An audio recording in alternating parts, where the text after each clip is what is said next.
Assalamu alaikum, Quran Weekly. This is Haleh Banani. I'm going to be talking to you about one of the most important aspects of having a good marriage, and that is self-development.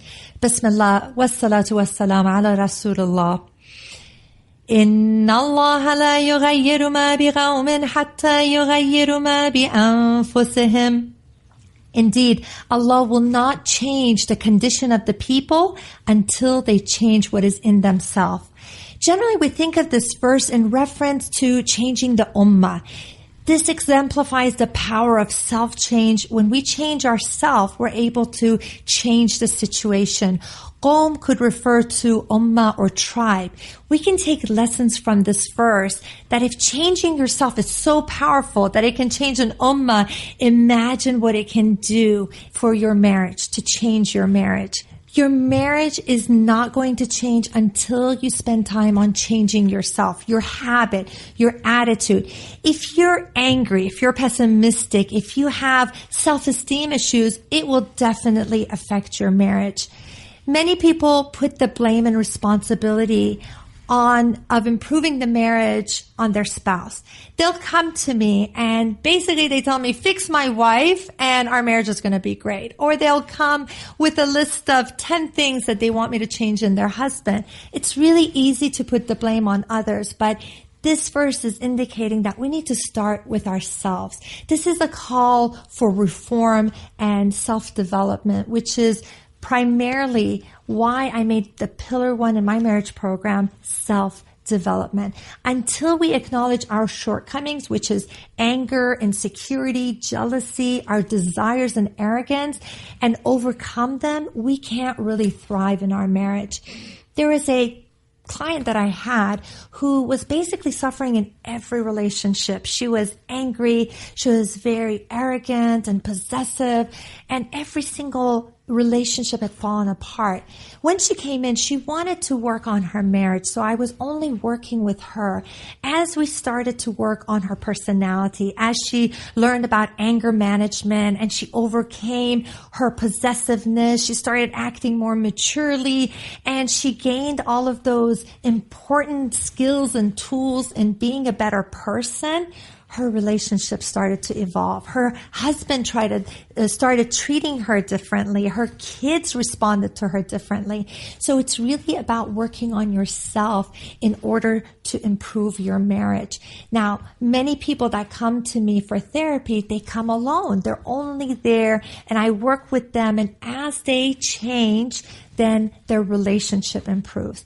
And it's really important to realize that peace and happiness needs to come from within. You can't depend on your spouse to make you happy. Many people are waiting to meet Mr. Right or meet Miss Right to be happy finally. But really, you have to work within. You have to get that peace. You have to have that happiness within yourself in order to come into the marriage, to be able to provide and give in the marriage.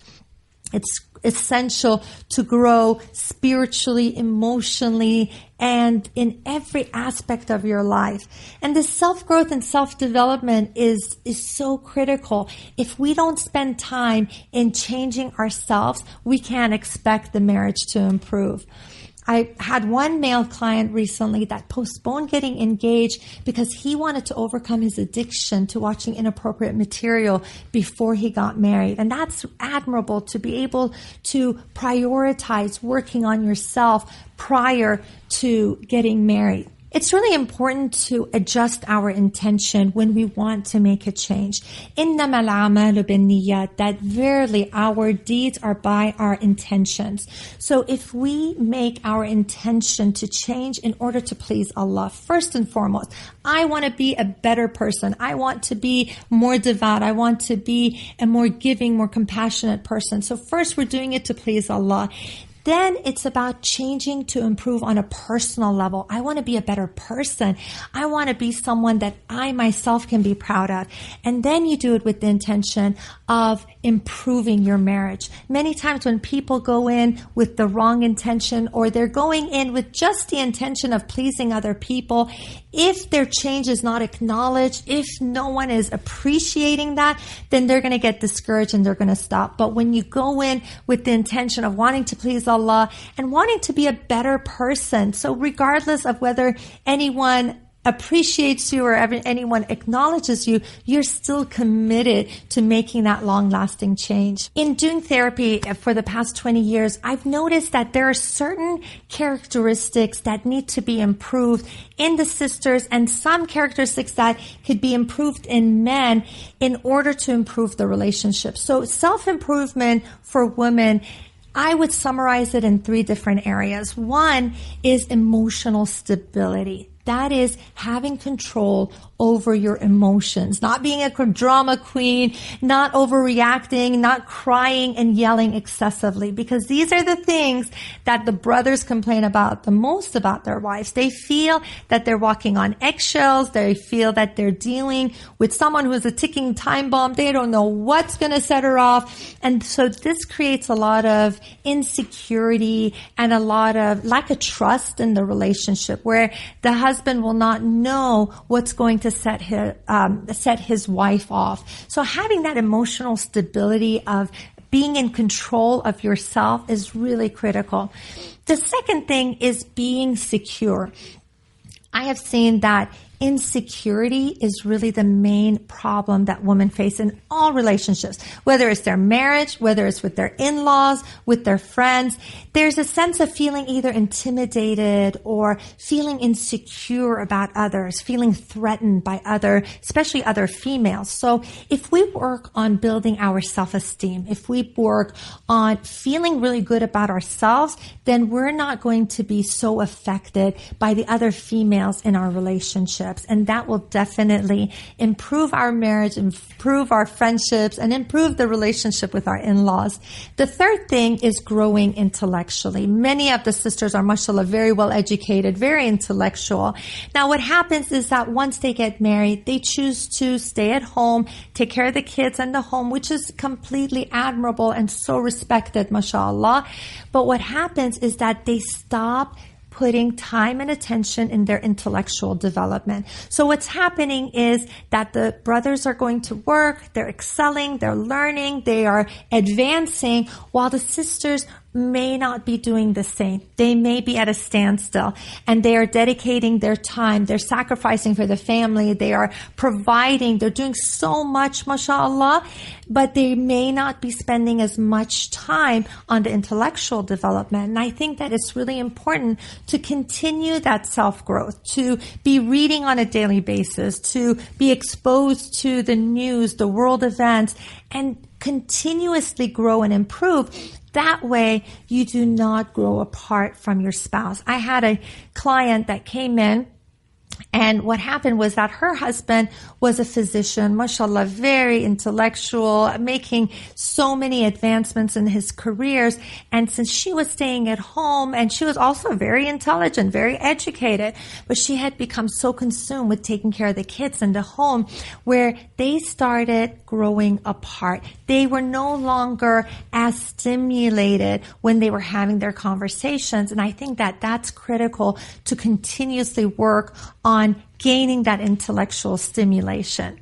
Now, self-improvement in men could be summarized in 3 different areas. One is self-control, not being verbally, emotionally, or physically abusive. This is a big one, and this is where a lot of sisters complain about their husbands, that, he has a temper. He just loses it. He yells and screams and says hurtful things to me. And sometimes, unfortunately, some brothers will get so upset that they may act physically towards their wife. I had one client who, they were newlyweds, and they were just having a discussion about the in-laws. She was very frustrated from her in-laws, and she consistently complained to him, and he kept telling her, stop saying that. I can't hear you say that.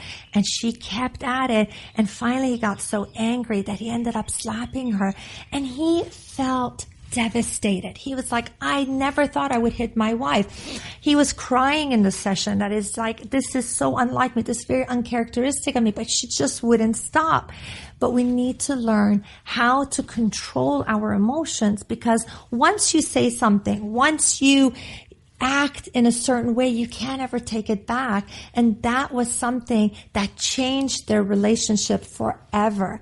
When someone becomes physical in the relationship, when you say something offensive or hurtful, your relationship changes and you can never get it back. I remember one brother who came in for therapy, and he was telling me, it was all my fault. And I told him, are you being sarcastic? Is that what she told you? And he said, no, it was truly all my fault. She was a wonderful wife. She was a great mother. She did everything, and I just didn't acknowledge her. I didn't appreciate her. I didn't tell her anything. And now she's filing for divorce. She's filing for divorce, and I have no one to blame but myself. And it was so sad. The day that he went to court, he had a session with me, and he told me, he said, I went in court and I fell to my knees. I kissed her feet. I told her, please don't do this. Don't end our marriage. And it was too late. Was too late. So the second way that brothers can improve themselves is by being expressive. You need to learn to express your emotions. I know that many of you may not be comfortable with that. It feels awkward. It's just not part of your personality. But you need to change that in order to make your spouse happy. And part of our goal is to keep chipping away at our negative traits until we become that ideal Islamic personality. We need to aspire to be like the Prophet sallallahu alaihi wasallam. And regardless of what our personalities are like, we need to keep working on ourselves until we get there. It's really important to continuously learn and grow on an emotional level. Take some courses on marriage. Take some self-development books on how you can understand yourself better.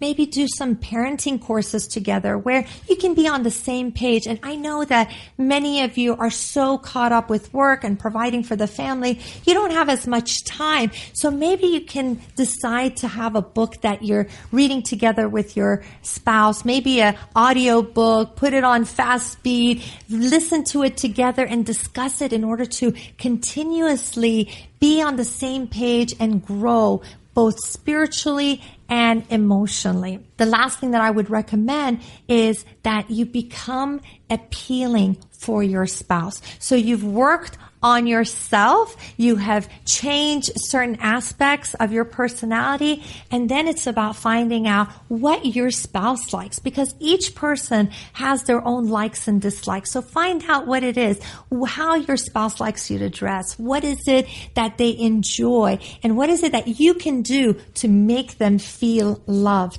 And another thing is to stop any kind of annoying behavior. When a couple comes in, one of the first things I have them do is to stop the annoying behavior, because you may be doing things unknowingly that will really upset your spouse. And every time you do it, it could really irk someone. So you need to stop those negative behavior first and then start doing the loving acts. Do things that will make your spouse feel loved, make them feel appreciated, make them feel that they are your number one priority. If you can make your spouse feel like a priority, they will be a happy person. So do your best, apply these things, make the changes within yourself first, like the verse says, that if you want to have an impact on the ummah, if you want to change, first start with yourself. So change yourself before you can make the change in your marriage, inshallah.